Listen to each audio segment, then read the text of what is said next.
Assalamualaikum warahmatullahi wabarakatuh.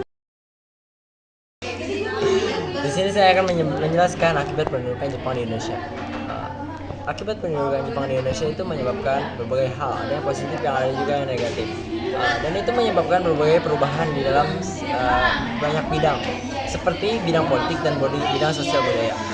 Dalam bidang politik, Jepang melarang menggunakan bahasa Belanda dan mengharuskan kita untuk menggunakan bahasa Jepang dan membagi kota pemerintahan sesuai dengan keinginan Jepang. Lalu Jepang juga membuat berbagai angkatan militer, baik itu laut maupun darat. Lalu Jepang juga membuat organisasi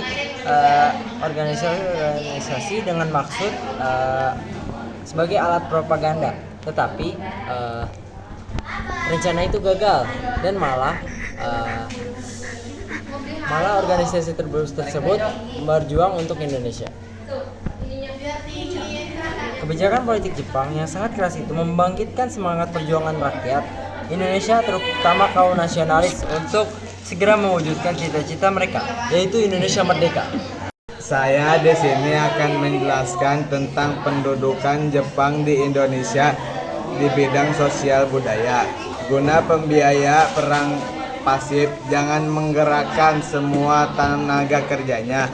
Di Indonesia, mereka dikerahkan untuk membuat benteng-benteng pertahanan di wilayah-wilayah Indonesia. Mula-mulanya tenaga kerja dikerahkan dari Pulau Jawa padat penduduk, kemudian di kota-kota dibentuk barisan romusa sebagai sarana propaganda.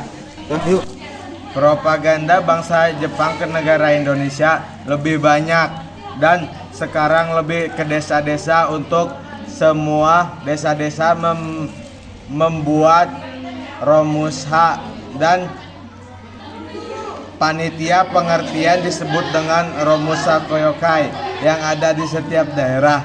Para pekerja romusha itu dipekerjakan dengan keras. Mereka tidak dijamin kehidupannya, kesehatannya, dan makannya. Mereka makan pun seadanya. Untuk ambil ceritanya, Jepang mengadakan propaganda dengan menyebut pekerja romusha sebagai pahlawan pekerja atau prajurit ekonomi. Mereka digambarkan sebagai sosok yang suci dalam menjalankan tugasnya. Para pekerja romusha itu juga dikirim ke Bima, Muang Thai, Vietnam, Sarawak, dan Malaya. Saat itu kondisi masyarakat menyedihkan, bahkan makanan sulit didapatkan akibat banyak petani yang menjadi pekerja romusha gelandangan di kota-kota besar seperti Surabaya, Jakarta, Bandung, dan Semarang. Jumlahnya semakin meningkat.